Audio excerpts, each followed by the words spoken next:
for language teaching right now, we have to really think about two things: that how to make the content rich and how to have student focused, right?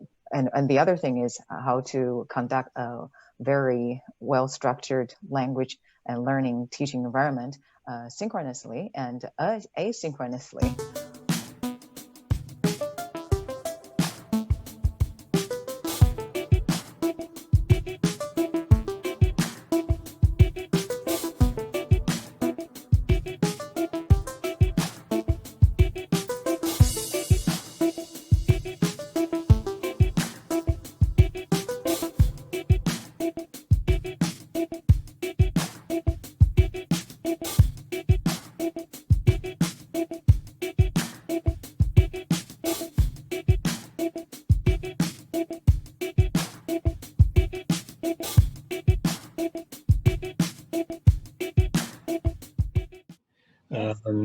Welcome everyone. This is the third installment of the Let's Chat Conversons series that is being organized by the Department of French and Francophone Studies at Trent University in conjunction with the Trent Centre for Language and Linguistics.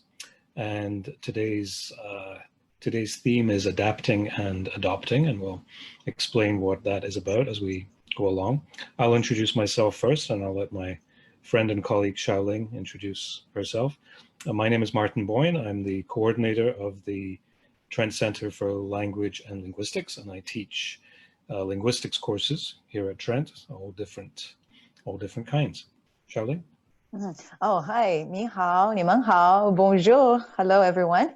My name is Shaoling, and I teach Chinese language and culture here at the Trent University, Trent Centre for Language and Linguistics. I'm very glad that I have been invited by Martin and our chair, Sylvie, to give this talk. And nice meeting everyone. Thank you. Online. Yes, and please feel free to ask questions as we go along. Yes. Yeah. And we'll do our best to answer them. And we're going to keep this fairly informal in the sense that we're in the spirit of let's chat.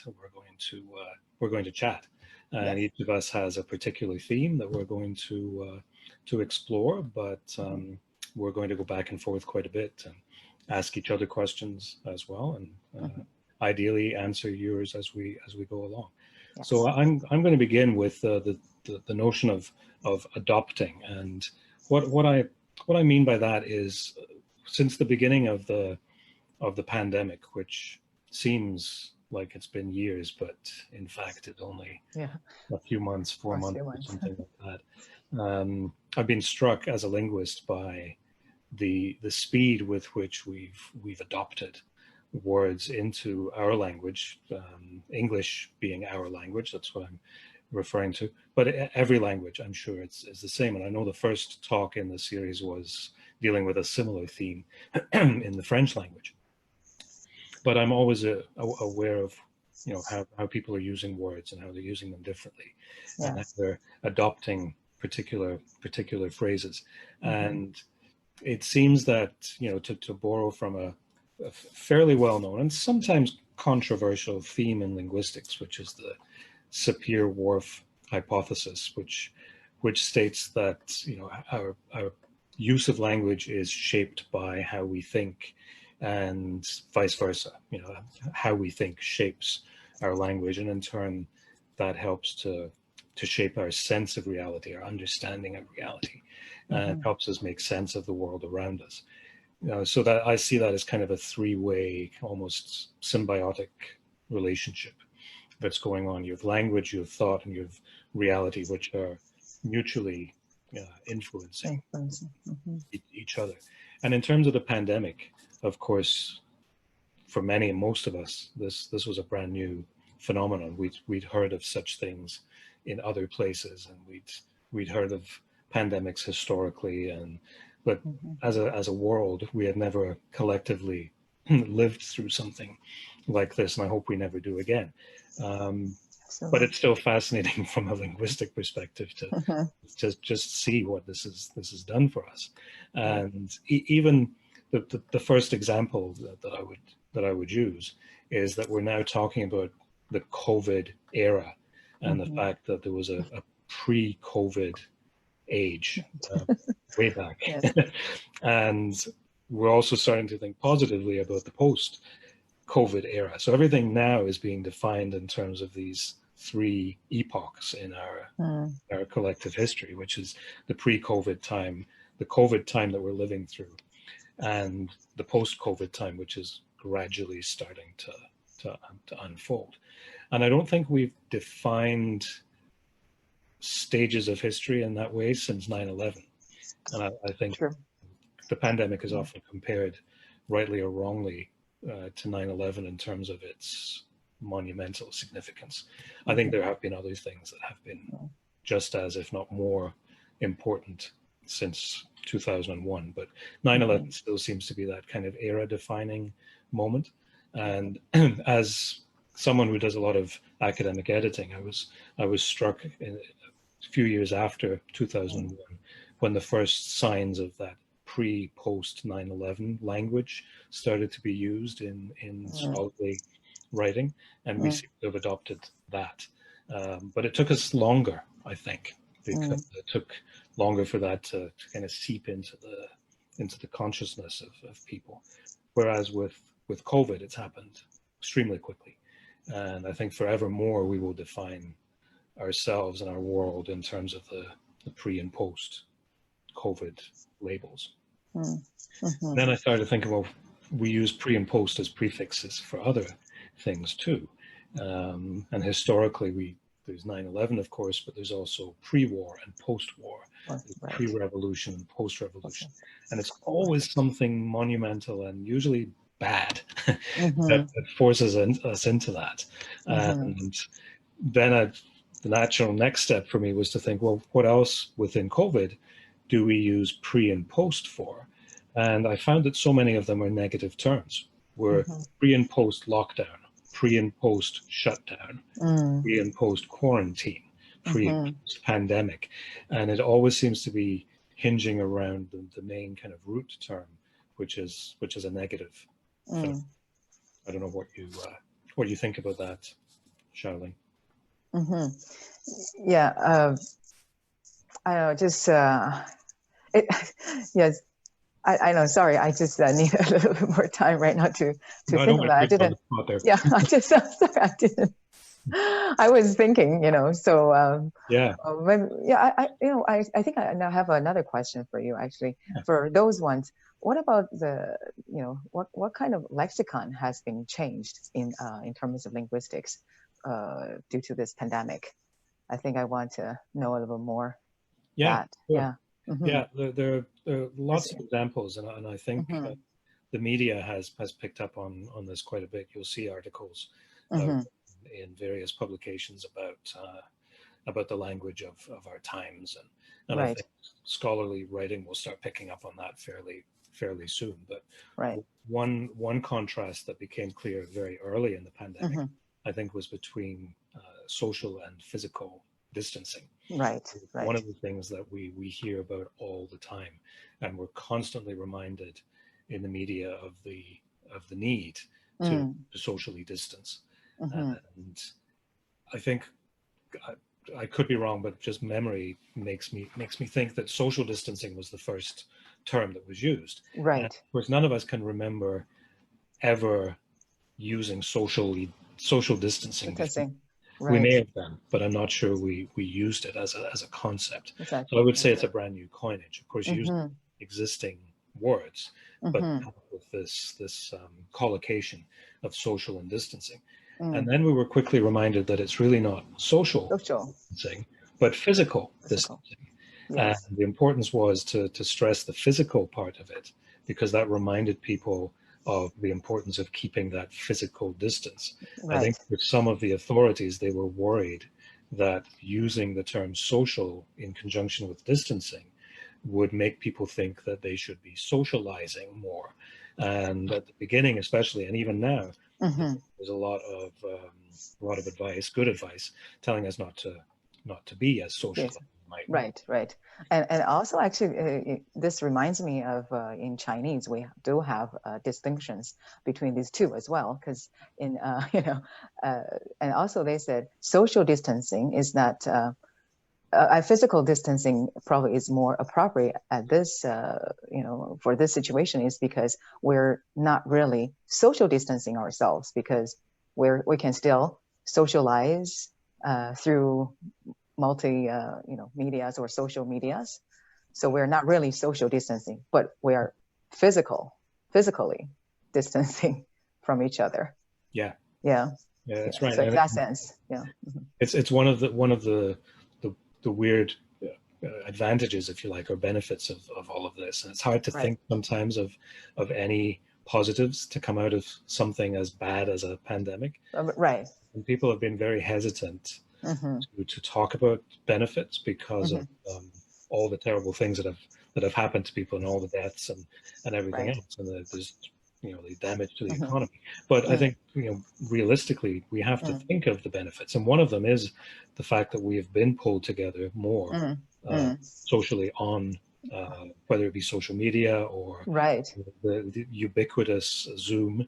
Yes. Which is another element of our vocabulary that didn't exist. I mean, I wasn't aware of Zoom. I'm sure it was there, but I certainly didn't use it before. I see. But now we're in the Zoom era. Right. Well. Yeah, that's right. There's so much lexicon has developed around Zoom. You hear like Zoom fatigue. I read about that people being stressed out and exhausted mentally and physically too by having to be present on Zoom. And that Zoom causes things that don't take place in physical meetings, where your mind can wander and you can do things in a physical meeting that you can't always do if you're being seen in a conversation. Right. So all kinds of Zoom compounds. Yes. Actually, speaking of which, then I jump in with my language teaching, right? Especially for language teaching. We really encounter the same thing, because right now, for language teaching right now, we have to really think about two things: that how to make the content rich and how to have student focused, right? And the other thing is how to conduct a very well structured language and learning teaching environment synchronously and asynchronously. Right, so these are the issues for, especially for language teaching, and in terms of the length of student focus span, right? The attention span. It's really a challenge, especially for students who have accessibility. Sometimes, physical language courses, language class, their focus may not always be on them, right? Because, for instance, if I have students for 40 students, I sometimes shift my focus to other students, and then so when students are not totally attended or focused, right? But now versus Zoom, everybody has to be there and to be seen by the instructor. And it is really a challenge for students, not quite for the teacher, but really for students. And also, last time I had some conversation with some other language teaching professionals, sitting in front of Zoom for 2 or 3 hours, like you have to also take care of your posture and your and how to smile and stuff like that. It's really it's very stressful, actually. And I think talking about posture and facial expressions, I wonder if this is going to draw our attention in the post-COVID era to that kind of thing when we get back into the physical classroom. You'll be very much more aware of how our facial expressions are when we're not really consciously thinking about them. I know it's getting away from language a bit there, but I do think there will be kind of pedagogical implications, both good and bad, out of this. What I was going to ask you there was, do you find that your students are drawing attention to the mode of delivery more than they would normally? Are they actually commenting, making, when they ask for an extension, are they concerned with the mode of delivery in ways that they weren't in a traditional classroom. Yeah. So, okay, let me put this way. I mean, the traditional classroom teaching, especially for, let's talk about language teaching, because, you know, language teaching is very different from content course teaching, because in physical classroom, we do a lot of interactions with the instructor, right? So that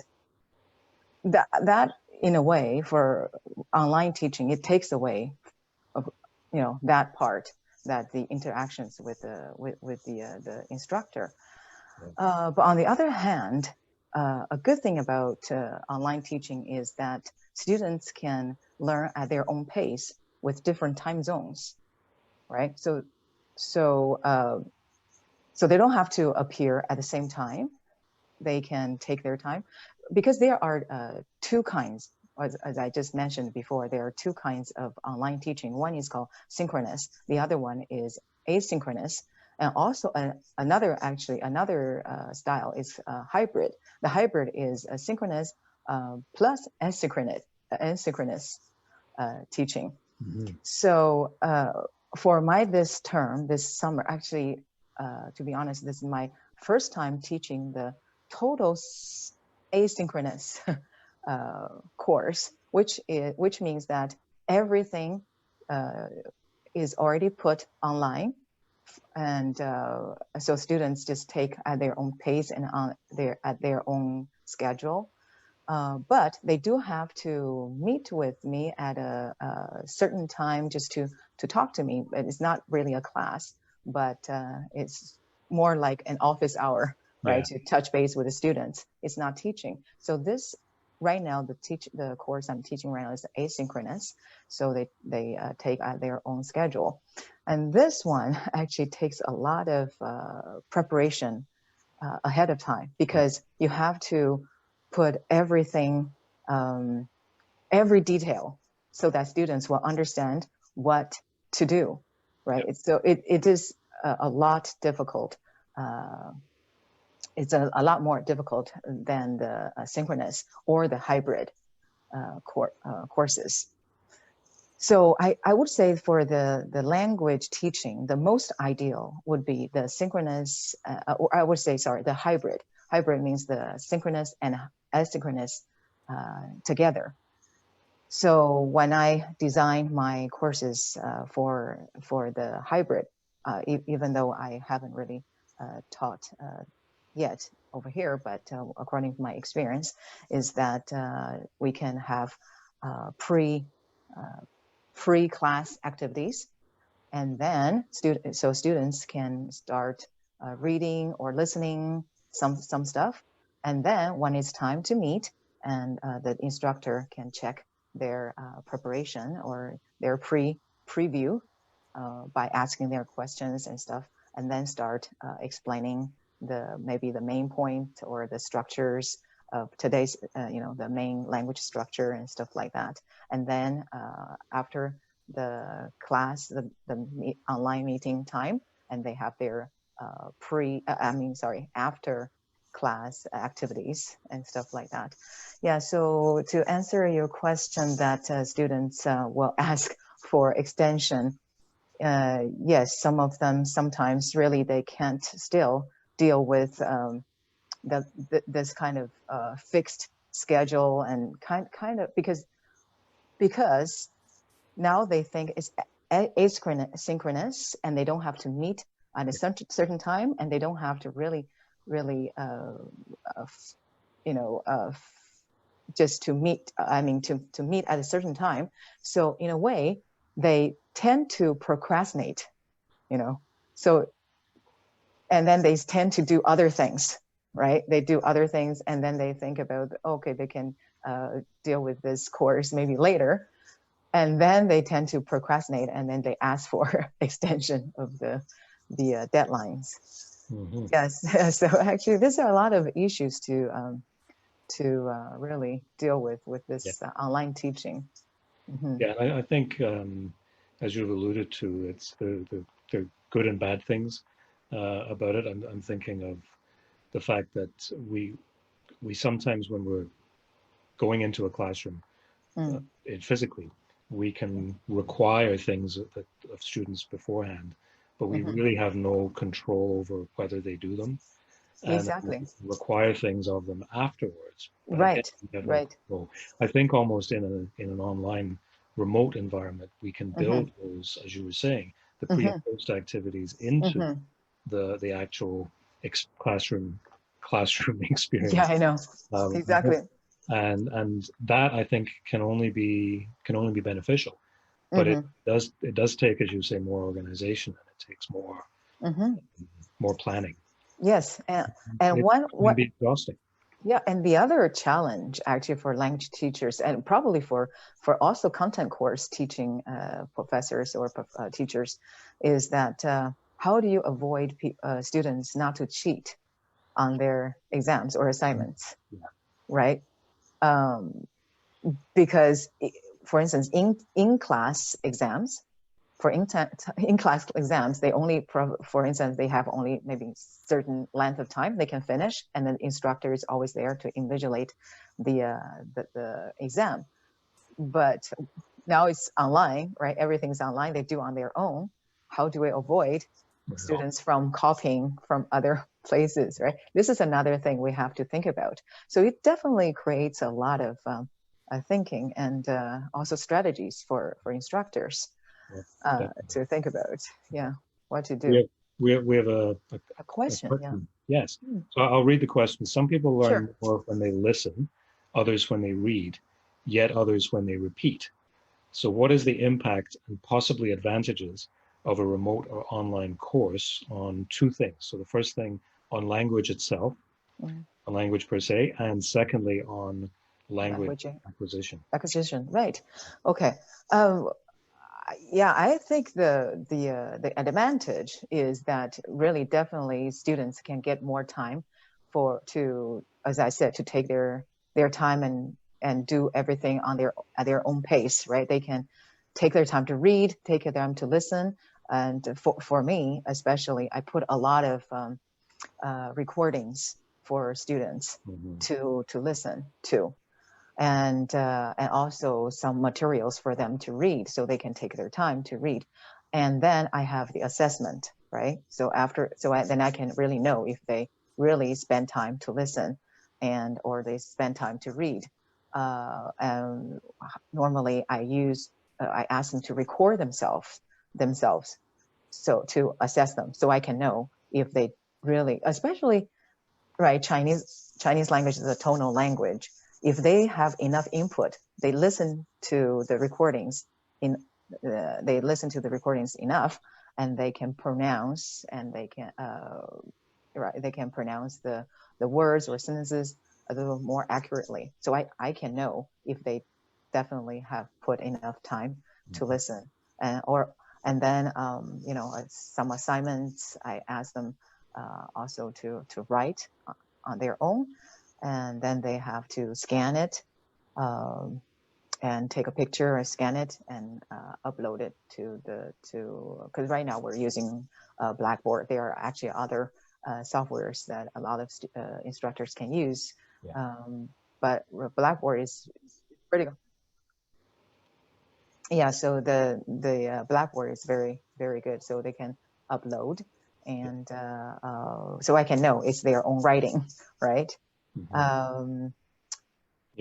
Yeah, especially for those students who have never really taken the Chinese language before. I know it has to be their own writing. If they write very, very, very nicely, precisely, I know that probably is somebody write for them.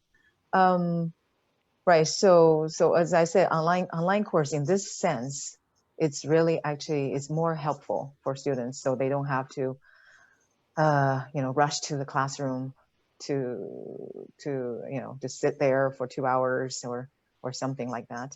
So the online definitely helps with their listening and reading. Yeah. And then sorry. No, go ahead. Yeah, and then if the instructor can also have some time to meet with students to go over their oral proficiency, that's even will be even better. So as I said, I always like to do the hybrid language courses. Yeah, and I think from a language acquisition theory perspective, one of the courses I teach is on second language acquisition as a field. Yes. And it's very fresh because I just was teaching it in the spring when we moved into the first kind of phase of the pandemic. And there was a lot of discussion going on about how students learn best and coming up with the ideal language learning situation. And of course, the easy answer is you need a blend of everything, which isn't always possible. But if you think of the traditional classroom, a lot of students get extremely anxious about having to perform, particularly at a beginner's level. That's true. They feel that the anxiety of everyone looking at them. Yes, more intimidated. Yes. Yeah. And I think that even though on Zoom, you might see yourself on screen surrounded by 20, 30, 40 other people, the fact that you're sitting without those people looking at you in the same room, it may open you up a little more to take risks, which has been proven to be one of the most important things in language acquisition, risk-taking behavior, and could help those who are more introverted, which absolutely go against successful language acquisition. It could help them to flourish a little more. So I think if we're looking for advantages of this for language learning and language acquisition, I think that's one thing. And I think it connects to the fact that many students now are using, even before this happened, they were using online language learning technologies. Duolingo and Babbel. And those things have obviously become even more important, more popular since the pandemic, because people have been looking for things to do to pass the time. So they've turned to these online or these app-based technologies to help them learn. And I think a lot of people feel very much at ease in that environment to make a fool of themselves, to make mistakes, because they're maybe not being judged quite as directly. Yes. So there are clearly disadvantages too, because from a management perspective, classroom management perspective, it's harder. But I think the pros might outweigh the cons. If I had to go on one side or the other, but I think there would be disagreement on that from others.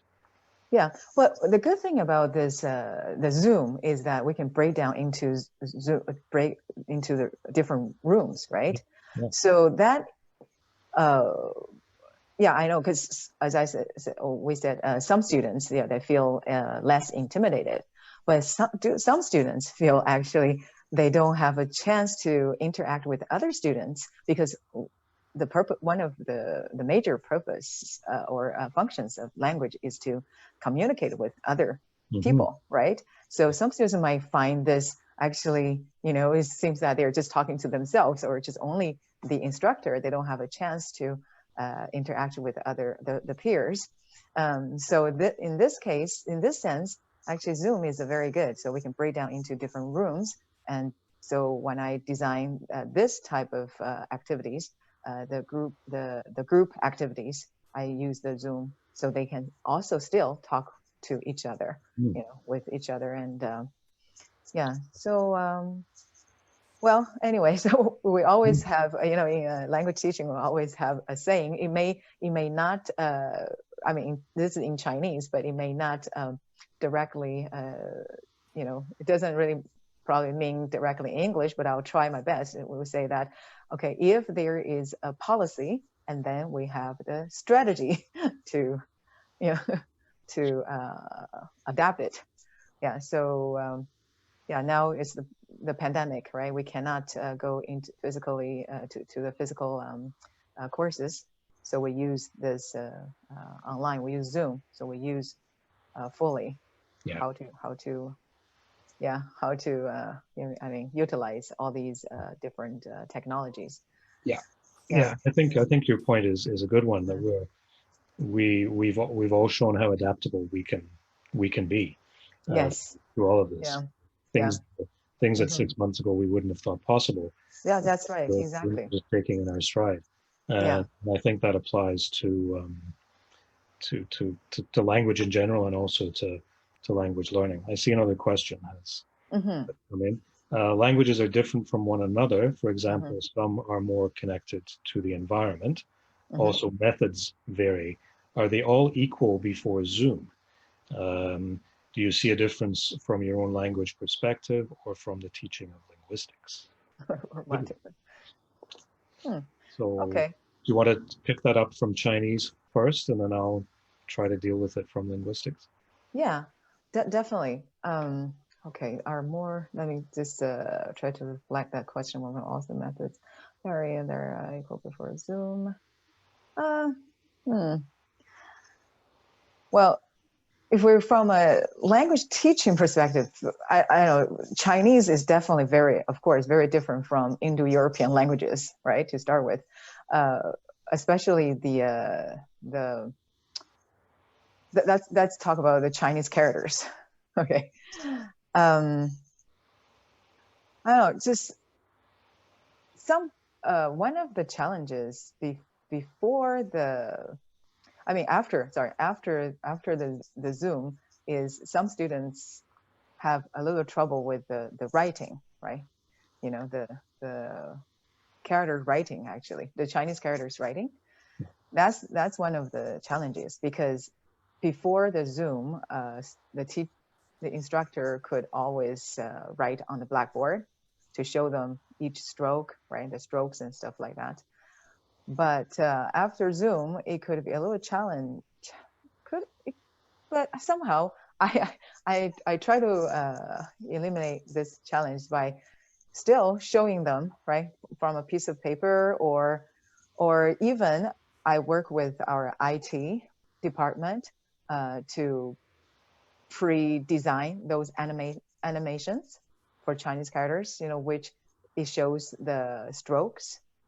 You know, so I put it online so the students can actually see how the characters work, how each character Yep. is written. Yeah. Yeah, so that actually a lot of things can be done. I think this is what I can answer for now. What do you think, Martin?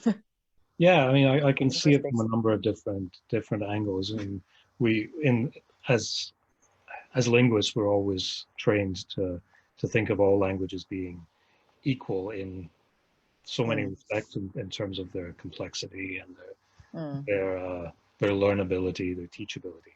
But of mm, course, practically speaking, we know that depending on your first language, you're always going to have different challenges with different second languages. mm-hmm, Whether Zoom changes that, I'm not exactly clear, but I think the point you make about Chinese and the need to do things with Chinese characters that you mm-hmm. don't have to do if you're teaching French or teaching German, because you're Right. dealing with roughly the same alphabet. I think that raises a challenge for us. Uh, Mm, and in terms of linguistics, which has its own language, in a sense, uh, mm-hmm, I've been thinking of how to do certain things that I would normally just naturally in a lecture turn to the board and illustrate something that you mm. can't quite as comfortably do if you're lecturing from your kitchen table or something. Um, Right. what you said about planning is important here. Mm, You think ahead, very. hey, in this lecture, I need to do this. So do I need to Exactly. go to a whiteboard or something and Mm, put together a 5-minute video of me demonstrating this particular concept, or how to mm-hmm, solve this linguistic problem, or how to create some of the characters in IPA, mm-hmm, or something along those lines. And I think that we have to be a little more prepared for that mm-hmm, than mm-hmm, simply winging it and saying, well, let's raise the screen and look on the blackboard for a second, and then let's lower mm-hmm, again. mm-hmm, Um, one of my thesis student last term mm, actually was assisting me in a third year course, and mm-hmm, he put together a series of short YouTube videos mm-hmm. to illustrate certain points. And as he spoke, he was using a tablet, and he was drawing things, Mm-hmm. syntactic structures and various tree diagrams, and so. Mm-hmm. And that was a really effective way of combining the Yes. oral and the visual in a way Right. that PowerPoint slides alone wouldn't Right. to do. So I think we'll all get fairly creative when it comes Yes, to I'm sure. and we'll stumble. Yes, yes. And But yeah, sorry. And I'm sure that more technologies will come out, yeah, along the way, and especially language, language teaching specialists who are also good at developing new technologies. I'm sure they're already thinking of. I'm talking about this is because uh, it's just like maybe French. There are accents, right? And then in Chinese we have tones. Then one of the challenges for students is that how to put those tones or accents, right, when they write. yeah. But right now we have some softwares can solve that problem. Yeah. Yeah. So I think well. it's going to give pedagogy in general and language pedagogy in particular lots of things for journals and conferences in the years to come as we Yes. reflect Yeah. on Which is how a the good thing. consumption changes, because as we move Yes. into the post-COVID reality, That's right. Yeah. Yes. Yes. I don't think, they're saying COVID will never fully go away, but 2 or 3 Yeah. years from now it will be Yes. Yeah. less obvious. Of But course. I don't think we'll ever go back to doing things exactly the same way, Same. Yeah. either because That's we're right. forced into it or because we choose not to. And I think Right. Exactly. We I know choose that's not to. something I'm looking forward to, actually, as a teacher in particular, is uh, dusting off some of the old methods that you can Absolutely. fall You back. know, yes. Since you're mentioning this, really, actually, I have I know this COVID thing is really, I really hoping that it will go away and then it will never come back again. But to me, for these past several months, I have actually felt really good because I really have thought about all different kinds of new ways to bring my language teaching in a different stage, a different just really actually opens up my mind to think more that what we can do for students, not just to follow the old path that we have been doing for all these years and many years that we're used to, and in a way that really it somehow gives a lot of more uh, energy, Mhm. yeah, really. It's true, I'm thinking, yeah. yeah, and I think the worst thing we can do, or one of the worst things we can do in September, is Mm. spend too long kind of lamenting the situation, Mm-hmm. because it would be easy just to get depressed and say, well, we're not physically here in front of you, so let's make the best of it. Mm. Instead, I think we should just jump right in and say, okay, let's Yeah, let's let's do do it. it. Yeah, We're, exactly. we're in a different the environment. We're in a different mode of delivery. Yes. But there's so many great things we can do with this. Do yeah, absolutely. And also for scholars, right? We can also maybe start writing different articles and different ideas and to contribute. So I do see a lot of new opportunities for a lot of people. Yeah, even just Yeah. getting the session has inspired me Yeah. to piece together something for. I'm not Hmm. sure will could ever be published, but certainly it's worth thinking about some of these linguistic Exactly. issues that buzz around in your head, and then suddenly Right. when I was jotting down notes about certain Right. words, I thought, there's something to this, and things Hmm. grew out of it that Exactly. hadn't been there before. Exactly. One Exactly. one example that I'll just throw in to kind of go back to the lexical issues you were asking, Yes. um, is the notion of a social circle and a Hmm. social bubble. And we've been hearing a lot about these two concepts. Hmm. And I was thinking, well, from a purely lexical standpoint, what Hmm. does what does circle imply? And of course, there's Right.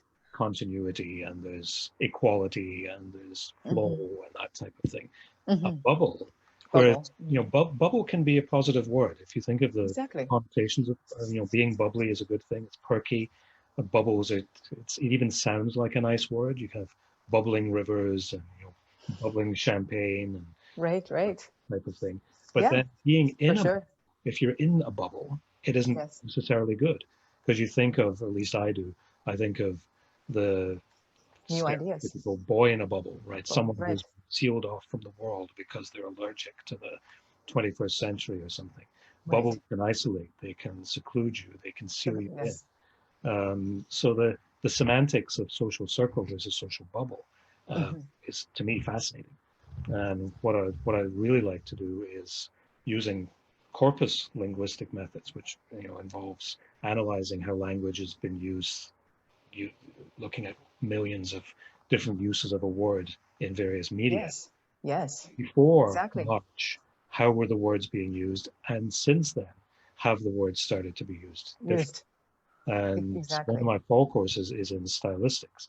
So Hmm. I'm already thinking of a COVID related assignment Hmm. for the students to take some of the language of the pandemic and start exploring how it used to be used and how words have changed their meaning over this short time. Right, right. Absolutely. Okay, I think there's We've got, another yeah, question. question. I know in Okay. language teaching we compete with other schools, and even iPhone apps such as Duolingo is now an opportunity to differentiate ourselves in what we do in terms of language teaching at the university level. Hmm. Yeah, Hmm. I would say absolutely. Hmm. Because one of the things about something like Duolingo Yes. or Babbel or anything like that is, well, it's come a long way, and you can get some feedback on the quality of your accent or that type of thing. There is Hmm. no replacement for a person there to evaluate how you're speaking and to give you actual feedback and encouragement. I know that any students that I've talked to who have experimented with Duolingo have reported some progress, but Hmm. they get very frustrated with the pace or with the lack of concrete feedback or being Exactly. told something is wrong without knowing why it's wrong. That's So, right. so yeah, I think this Yes. this is the time Yes. we can That's actually right. compare apples with apples almost Yeah. in a sense Yes. we couldn't before. Absolutely. And then one of I mean, I think a lot of especially language teaching or even general content course professors or teachers, what they were afraid was that, oh, if we move everything online, and then maybe they nobody would need an instructor anymore, right? And a very practical, right? Uh, Fear is that maybe they tend to probably they can lose their jobs or something. But actually, no, it's not, because after we move everything online now and stuff, just like what you said, students still need a teacher to give a very concrete feedback, and to know exactly where their problems are, their issues are, Yeah, right? And they still need to listen to you. They still need to have a contact with you. It just may not be physical, right? I mean, face to face, but it's through online. yeah, And so actually, it also gives us another perspective, right? Is think that no, actually, they still need teachers. yeah. Yeah, yeah. So you won't lose your job. No, no, Yeah. you're So you're we're right. talking about more practical now here. Yeah. People Hmm. that I've talked to who are not involved in teaching or academic world or anything have Hmm. been saying, "Oh, well, if you're moving online, do you not fear that you're going to lose your job? You'll be Hmm. replaced by a computer program?" And I said, "Well, no, no, No, not at all. I think we need no, more than ever." And probably not anymore. Exactly. yeah, and Hmm. even the amount of support that we now Hmm. have around us that we don't Right. normally have. There's always support, but just the sheer volume of Right. support in various ways, which is is labor intensive and Right. costs more. So yeah, Exactly. it's by no means an easy financial uh, Right. switch, I don't think. Right, right. And also I want to add more, especially for language teachers, who are really love the language per se. And this is what I have been thinking too. I've been doing, and I just recently started my live radio show as well to utilize my voice. And I also incorporate this live radio show with my course, my teaching. So I asked the students to listen to my radio show and after they listen, they have to sort of give some feedback, or they have to answer some questions based on that radio show. So this gives them an opportunity to listen to me as well, right? And to listen to authentic, pronunciation or the materials. Yeah. And so I'm saying that there's just a lot of things really that actually opens up a lot more doors and opportunities. Yeah. So don't be discouraged and just think positively. Everything. Yeah. And I think it'll be very interesting I know we've all had a bit of a trial run with the remote teaching back in Yes. the spring. Spring, but when it comes to the end of the fall term, I think it'll be very interesting to reconvene and yes, to reflect and say, okay, so what was it like? Did it meet our expectations? Did it match up with our predictions? Yes. I wonder, I'm a bit of a pessimist in the sense I'm not sure we're going to go back to normal, whatever that is, in January. But I think if we did, there might even be some people who will say, oh, well, that's too bad. It'll be so good for so many reasons. Right. But at the same time, true. I was just getting used to this online thing. I was just, mastering the right. Yeah, I know. I think you'll start to see more people being forced to do online. Right. Yeah, exactly. Build it in. Yeah. To their courses. Yeah, and also think of exactly. And sorry for interrupting, but anyway, and think about how good it is we don't have to always think about, oh, we don't have enough classrooms to accommodate different schedules. This is we all teachers and professors always have this kind of difficulties to squeeze in very popular schedules in That's right. in a day. So we don't have to worry about this actually too much now. And which is good. And the old jokes that are going on with Zoom meetings, that you only have to look good from the waist up or the chest up or something. And yes, that's right. So I mean, that's one less worry, right? You don't have to worry about what pants you're wearing, as long as you've got a decent shirt on. That's right. Yes. You can always wear slippers. That's fine. Or bare feet. And right after class, you can start meditating. Yeah, that's good. Okay. Yeah. I think there are more questions here. Yeah. We have a question. You can pause for the question. One thing just for the question coming to us, I was looking at the kind of language that our own institution is using around the pandemic, and just from certain things that were released today. I mean, the whole plan for the future is called Trent Forward, which is a very positive word. Yes. We're being encouraged now to explore different modes of multi-access instruction. Yes. When you think of multi-access, positive connotation and collocation of words. And one of the committees that's been struck recently at Trent is called the Mission Continuity Planning Committee. And I'm struck by the word mission. Mission. And I think the implication is that we want to continue our overarching mission as an institution. But I also think of mission as, mission control in a space exploration program. I think mission command in a battle or a war. So somehow, we're defeating this pandemic together. Right. So the choice of mission, I think, is really, really interesting. There, just touching back on the semantics. So the question: do you find that in language context, students are more willing to take risks because of the feeling of anonymity? Sorry, can you please? So I was got a little bit distracted. So can you please? No problem. Do you find that in language context, students are more willing to take risks because of the feeling of anonymity? That's the best place to kind of answer that. More risks on Zoom, probably. The fact that, as I was suggesting before, you're sitting alone in your house, right, rather than in a classroom. So if you found that this summer from teaching Chinese, you have a bit more experience of that then.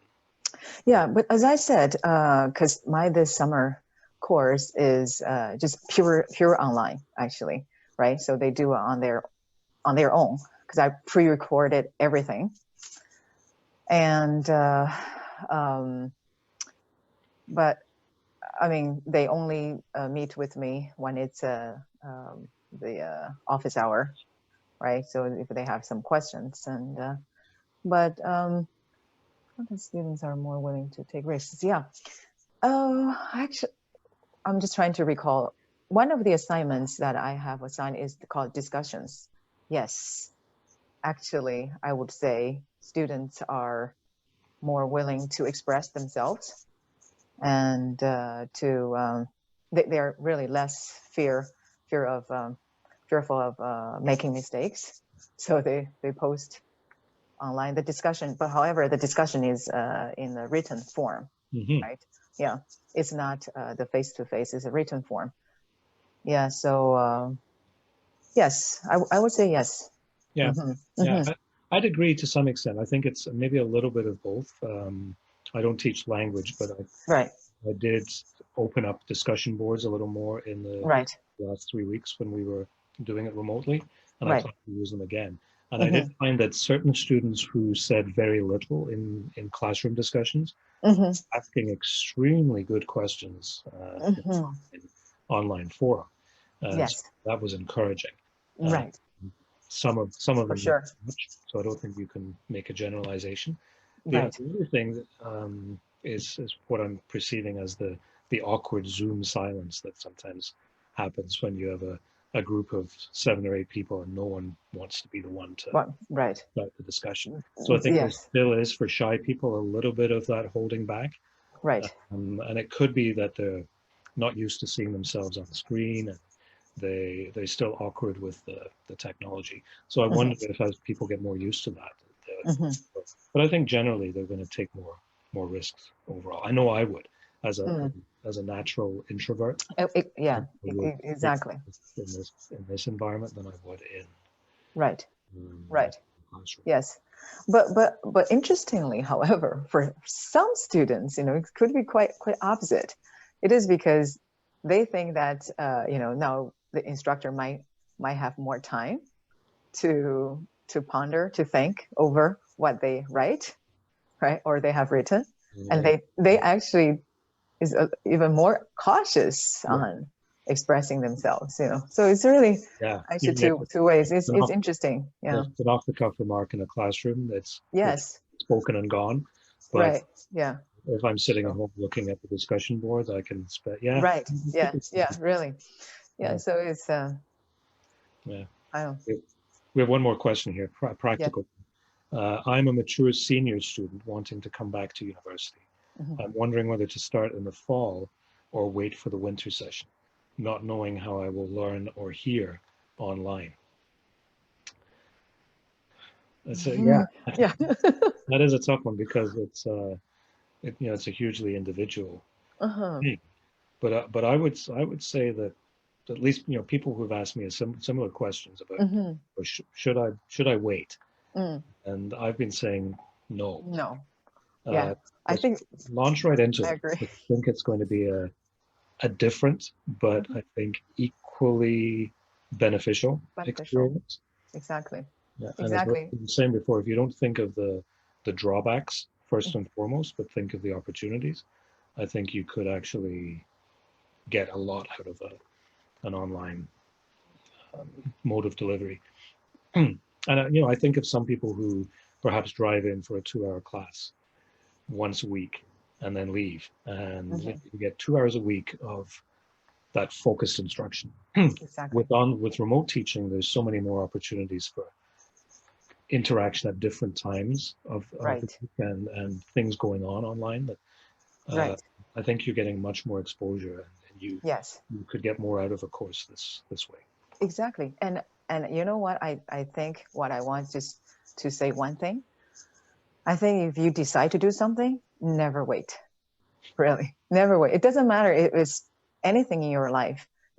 It doesn't matter it's learning, or if you think about maybe starting your own business or anything. If you think, I mean, just never wait. Just do it.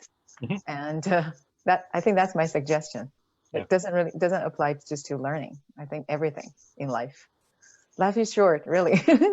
And you're always going to remember, oh, I was Yes. part of that post-pandemic right? Exactly. Yeah, yeah, exactly. All the 2020 cohort that. Exactly, right. Yeah, yeah. So 2020 is a special year. Start now. I guess we're getting near Yeah. the 1 hour mark. Mm-hmm. So, Very nice. What time is it now already? It's oh, okay. Oh, 3 minutes. Yeah. So do we have more questions or maybe? No more questions? Do we have any final? I think your final comment there was a nice one to wrap it up with. Yes. Yeah. Thank you. Yeah. It's funny in that light. I was imagining when I first proposed this, how kind of not depressing, but how we could dwell a lot in a talk like this on the more negative aspects of how this has affected us. Yes, that's right. I'm pleasantly surprised to see just how upbeat the two of us have been with no rehearsal. Right. Yeah. Yeah. Really no rehearsal. Bouncing ideas off of each other. I think probably they can tell because I got distracted a little bit too, actually, because that's the other thing. You still can be distracted even if you're on Zoom, right, or wherever. Yeah. You have different distractions. So, yeah, different kind of distractions. Yeah. But anyway, it's really nice. I mean, yeah, we always recently I've been reading a little bit more about like higher self, and then the law of attractions and stuff like that. But I think it's very, very interesting is how our mind, our thinking can change our behaviors and change in Chinese we say qi, right? The qi is not only the energy. Qi is the atmosphere, the air,